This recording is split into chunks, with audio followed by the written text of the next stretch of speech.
If your anchor content is in video, which is what a webinar usually is, there's a video format, it's a meeting that's recorded. So if it's in video format, you want to be pulling out these 3 pieces in audio, which is podcast. From each of them, you want to pull out snippets of other video that are shorter and they deliver one lesson. Typically, at the very least, you want to be thinking about 1 video per podcast. So that's 3 audio and 3 videos. So that's like 6 pieces of content.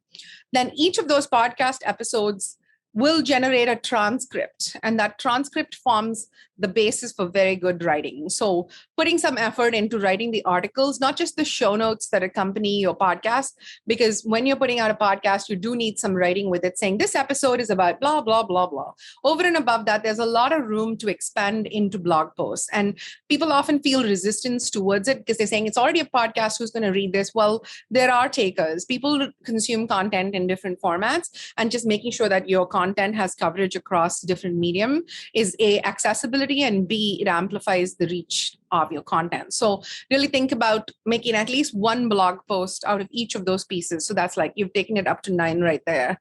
And then you definitely want cover images. Like each of the podcasts will either have some sort of visual that depicts it. And so you've got at least 3 there. So you've already gone up into 12. But, even beyond that, you can stretch it much further. Think about social posts that have like short snippets from the podcast, like quotes from people with the photo. So really, it's endless.